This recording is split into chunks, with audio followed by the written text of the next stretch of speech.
everyone, we are going to continue reading our book, Sunset of the Sabbath, written by Mary Osborne. We are on chapter 3. It is titled, Brr. Annie, whispered Jack again. No answer. He put his book quietly into his pack. He stepped deeper into the cave. Annie, he said a little louder. Jack stepped on the bones. The wet dog smell grew stronger. He kept going deeper into the smelly blackness. He ran into something. He gasped. Jack, said Annie. Is that you? Didn't you hear me calling? Jack whispered. We have to get out of here. Jack heard a low, deep moaning. It was loud, then soft, loud, then soft. That's not a person, he said. It's a great cave bear. A booming snore shattered the air. Yikes, said Annie. Go, go, said Jack. He and Annie ran through the cave, over the bones, and out into the falling snow. They kept on going. They ran between fallen rocks and under jagged cliffs. Finally, they stopped and turned around. All they could see was snow and rocks and their own footprints. No bear. Phew, said Annie. That was lucky. Yeah, said Jack. He's probably never even woke up. He just got in a panic. We just got in a panic. Annie huddled close to Jack. Brr, I'm freezing, she said. Me too, he said. He took off his glasses to wipe off the snow. The cold blew against his bare legs. Wow, said Annie. Look. She pointed to something behind Jack. What? Jack said. Jack put his glasses back on and turned around. Under a cliff was a wide ledge. Under the ledge was another cave. Only this cave seemed to have a golden glow. This one looked cozy and safe and warm.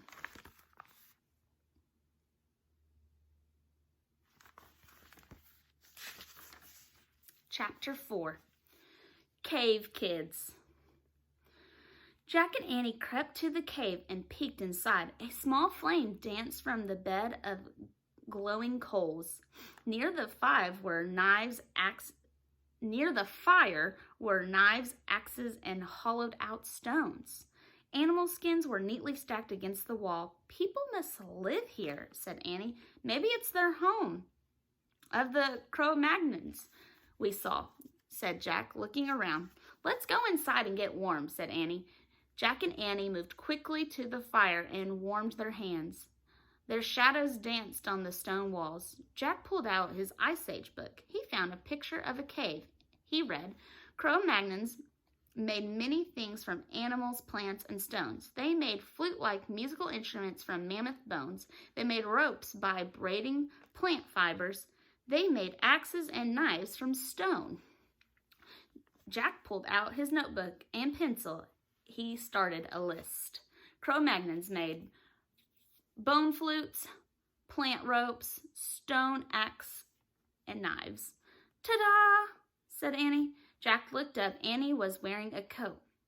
It had a hood and long sleeves. It went all the way down to her sneakers.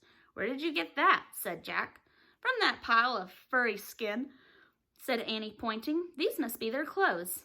Maybe they're being mended. She picked up another coat and handed it to Jack. Try one. It's really warm, she said. Jack put his backpack and towel down on the hard dirt floor. He slipped on the coat.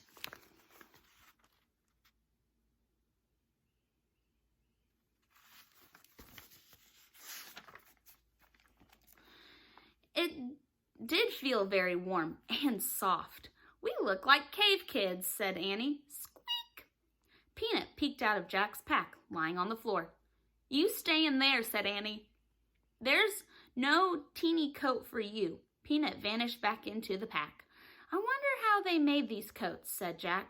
He turned the pages into his book until he found a picture of a Cro-Magnon woman sewing. He read, Cro-Magnons scrape reindeer skin with flint rocks and make them soft. They use bone needles to sew the skins together for cloth. Jack added to his list, reindeer skin clothes. I hope the cave people won't mind if we borrow their coats, said Jack. Maybe we should give them our towels, said Annie, to thank them. Good idea. And my goggles too, said Annie. They left their gifts on top of the rest of the animal skins. Let's explore the cave before they come home, said Jack. It's too dark in the back, said Annie. We won't be able to see anything.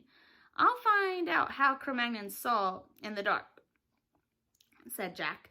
He opened his Ice Age book and he found a picture of cave people holding odd-looking lamps. He read aloud to Annie.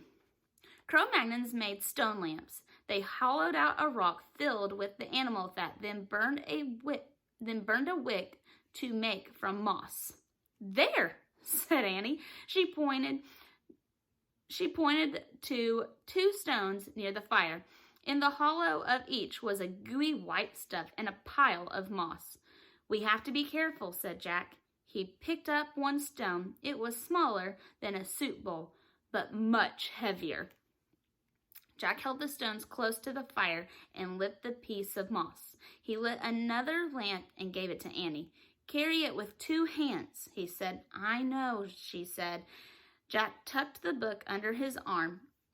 He and Annie carried their stone lamps to the back of the cave. Hey, I wonder where this goes, said Annie. She held her lamp up to an opening in the wall. I'll check in the book, said Jack. He put down his lamp and flipped through the Ice Age book. I think it's a tunnel, she said. Be right back. Wait a second, said Jack. Too late. She had squeezed into the opening and was gone. Oh, brother, said Jack, sighing. He closed his book and peeked into the opening. Come back here, he said. No, you come in here, said Annie. Her voice sounded far away. You won't believe this. Jack picked up his lamp and book, and he ducked into a small tunnel. Wow, came Annie's voice. Jack could see her lamp flickering at the other end. Crouching down, he hurried towards her. At the end of the tunnel was a huge cavern with high ceilings. Annie held her lamp close to the wall. Look, she said. Her voice echoed. Animals were painted on the walls in the strokes of red and black and yellow. There were cave bears and lions, elks and reindeer, bison and woolly rhinos, and mammoths. In the flickering light, the prehistoric beasts looked alive. And that is the end of chapter 4. Thanks for listening.